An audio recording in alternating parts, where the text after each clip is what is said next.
So you've discovered you have a calling for helping other people, and maybe you're wondering how to be a good life coach. I'm going to share that in this video with you today.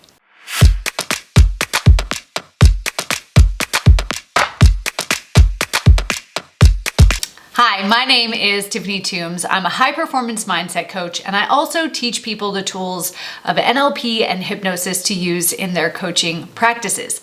I have trained hundreds of coaches across the world over the last couple years, and having been in the coaching industry for a while, I've seen the rise and fall of numerous coaches. Now, there's a couple things that set the good life coaches who make a huge impact on the world apart from those who just kind of get by. I'm going to share 3 of the most important things that you need to do in order to be a good life coach with you in this video. So the first and arguably the most important thing that you need to do to be a good life coach is to do your own inner work. Oftentimes I see people jumping right into the coaching space because they love to help other people. And oftentimes these are the coaches who are coaching from a place of ego, which means how good they feel about themselves is directly tied to their clients' results. Now, I'm not saying it doesn't feel great to get my clients' results, but I also know that I am worthy and good enough on my own. I'm not helping to help heal other people as a way to heal my own trauma. And I see this more often than you would think in the coaching industry. You are going to attract people who are exactly like you, who have had the same challenges that you have, or who might be stuck on the same things that you're stuck on right now. And so if you're not actively focused on becoming the best version of yourself, healing your triggers, healing your trauma, dealing with your limiting beliefs, if you stay stuck, then you're going to attract people who don't want to do the work and who are going to stay stuck as well. So it's imperative that you continue to do the inner work. Now, like with any growth journey, there's going to be times where you're doing the work and you're digging in and actively healing and whatnot, and there's going to be times of rest. And that's totally okay to go through those cycles, but it is important that you do the work. Otherwise, you're going to get stuck and you're going to get clients who are stuck because they are a direct representation of you. I cannot stress the importance of doing your own inner work enough. Also, this is what's going to create congruency and authenticity. It becomes very hard to coach and teach from a place of not knowing. And so the more of your own inner work that you do, the more effectively and compassionately you're going to be able to coach other people because you understand what it feels like to go through that process. Now, before I share with you the second thing that you should do to become a good life coach, I want to remind you to subscribe to my channel. I am putting out brand new content every single week, not just to help you become a great coach, but to share with you some tools and some things that you can use to do your own inner work on your journey. So go ahead, subscribe to my channel and like this video while you're there. Now, one of the things that every ineffective coach that I've ever met does is that they use guilt and shame tactics to attempt to hold their clients accountable or to get their clients to make change. As a trauma-informed coach, I understand how detrimental this can be to a client's mental health and also to their progress and their transformation. If we are guilting and shaming people, we are essentially putting ourselves in an adult or a parent role, and we're making them the child. The coaches who do this oftentimes likely are repeating patterns of behavior and trauma that client experienced in their childhood. And so while they may have some short-term wins and they might stop procrastinating in the short term, in the long term, it's going to be more detrimental for them because they're going to stay stuck in that disempowered state. The same goes for accountability coaching only. If the only thing that you can offer is to hold your clients accountable, then you're not really actually empowering them to be accountable to themselves, which means they're always going to need you or somebody else to hold them accountable. Now, I totally understand that this sounds like a great business model. Awesome. My clients will always need me. The problem with that, though, is it limits the amount of impact you can actually have on the world.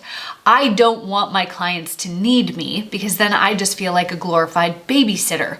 I want my clients to want to continue working with me, to go higher and higher and further on their journey, as opposed to continuing to work through the same processes. Now, I fully understand that if you haven't done your own inner work, that guilt and shame tactics might be an automatic reflex-like behavior for you. And this is why, again, I'm going to come back to the point that I made in point number 1 is you have to do the inner work. If it doesn't feel good for you, or if you can feel the tension between you and the other person as you're coaching them, then it might be time to look at, are you using guilt and shame tactics? Now, this doesn't mean that you're not going to share some hard truths with your clients. I absolutely hold mirrors up for my clients that sometimes are a little bit uncomfortable for them. However, the way that I address these sensitive topics or these hard conversations is from a place of love and compassion, and so they feel supported and empowered to find the answers within themselves as opposed to having me parent them for them. So, we need to let go of the guilt and shame. We need to let go of only keeping people accountable. Now, in the beginning, there might be some accountability, but as the person progresses through their journey with you, they should be able to become accountable to themselves, and they'll want to continue working with you because they feel so empowered in your presence.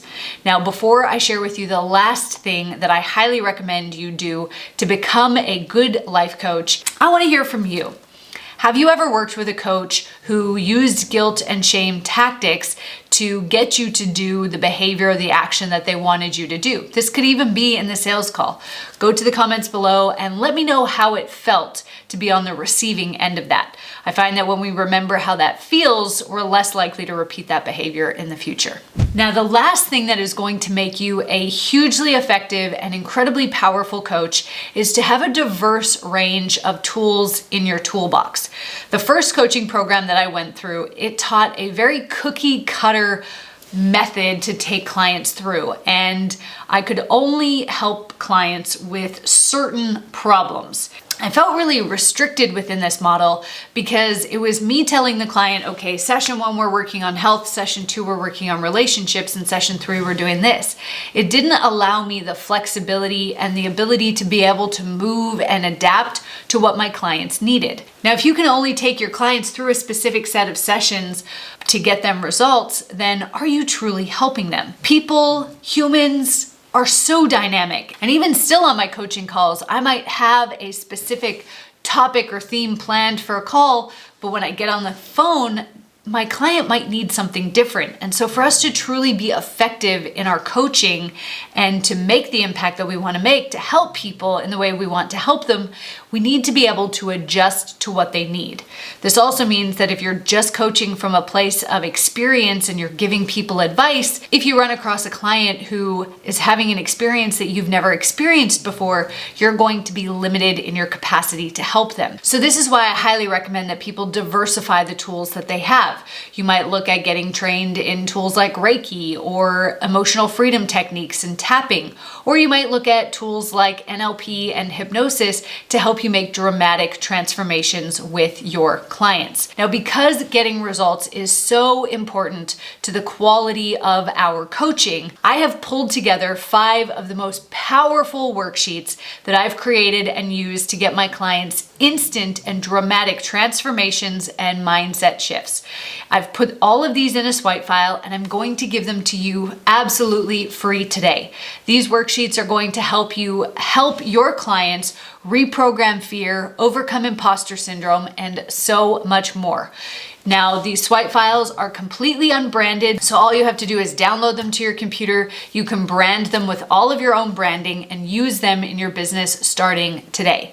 All you have to do to get instant access to this swipe file for free is go to don'tmakethismistake.com or click on the link in the description below. Thanks so much for watching.